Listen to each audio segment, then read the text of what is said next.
हामी चाहिँ पोखरा घुम्न गइरहेका छौँ। पोखराको भ्यू चाहिँ हेर्नुहोला सबैले। तपाईँहरू पनि एकपल्ट यहाँनिर जानुहोला अनि घुम्नुहोला। हामी चाहिँ भ्यू टावरबाट तपाईँहरूलाई तस्बिर साराम दिइरहेका छौँ। हेर्नुहोस्, तपाईँहरू जान नसक्नु भए पनि यहाँ एकपल्ट हेर्नुहोला है त। राम्रो लागे राम्रो भन्नुहोला, नराम्रो लागे नराम्रो भन्नुहोला। लाइक र कमेन्ट चाहिँ गर्न नबिर्सिनु होला है त। म आज लाँदैछु यहाँनिर महेन्द्र गुफाको साइडतिर। तपाईँहरूलाई यहाँ घुमिसकेपछि चाहिँ हामी महेन्द्र गुफातिर जान्छौँ। महेन्द्र गुफाको दृश्य चाहिँ तपाईँले सबैले हेर्नु होला है त। महेन्द्रको दिशाको गुफाभित्र चाहिँ के छ तपाईँहरूलाई म सबै देखाउनेछु। अहिले चाहिँ यहाँबाट भ्यू टावरबाट पोखराको भ्यू हेर्दै गर्नु होला। अब केही सेकेन्डमा चाहिँ म तपाईँलाई महेन्द्र गुफातिर लाँदैछु।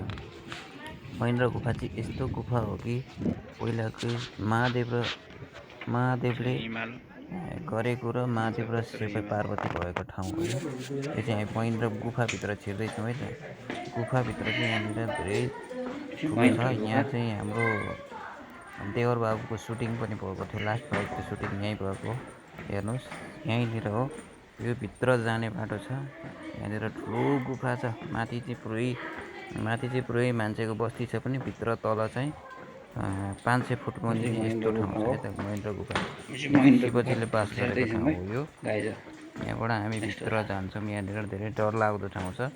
पहिला त यहाँ बत्ती पनि राखेको थिएन, अहिले चाहिँ बत्तीहरू टक्क राखेको छ। हेर्न जानलाई पनि एकदम राम्रो छ। त्यहाँबाट उता जाने पनि अर्को गुफा रहेछ। कहाँ जाने हो त्यो चाहिँ? मन्दिरमा हामीले ढोक भेट गर्दै भेट चढाउँदै हामी भित्र छिर्छौँ।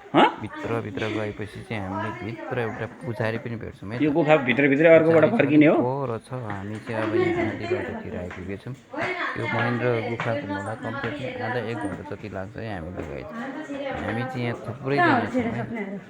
हामी 5-10 जना जति छौँ हाम्रो टिम महेन्द्र गुफा घुम्न गएको। यहाँ चाहिँ अगाडि जाँदै हुनुहुन्छ हाम्रो आफन्तजनहरू। तपाईँहरू पनि एकपल्ट यहाँनिर भिजिट गर्नुलाई यो गुफा कस्तो छ भनेर तपाईँले ध्यान गर्न सक्नुहुन्छ। यहाँ चाहिँ अब महेन्द्र गुफामा चाहिँ अगाडि पुजारी बसेको हुन्छ। पुजारी साहबले राम्रो आशीर्वाद दिनुहुन्छ। उहाँको आशीर्वादले हामीलाई पनि लागोस् र हामी पनि यहाँ पहिलोपल्ट आउनु पाएकोले गर्व गरिरहेको छौँ।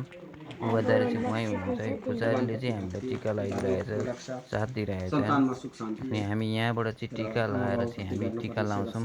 पुजारीले आशीर्वाद दिएको छ, राम्रो हुन्छ भनेको छ, सबैको भाग्यमान भनेको छ।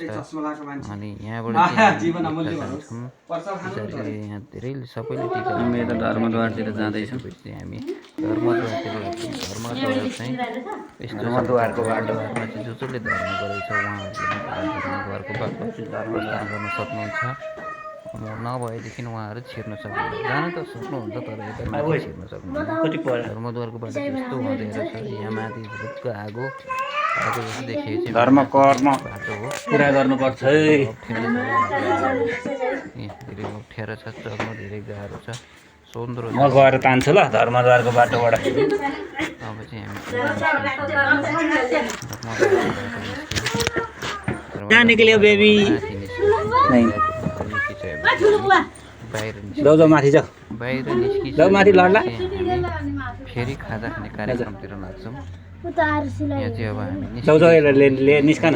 यहाँ सानो भाइलाई चाहिँ निस्किन्छ।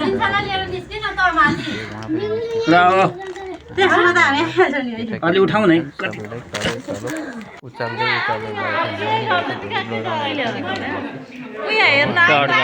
समेरो गुफातिर कति धेरै छ र सोचेको कसले थाहा छैन। समेरो गुफा चाहिँ यति धेरै छ कि चमेरा। ल चाहिँ हाम्रो सकियो भिडियो।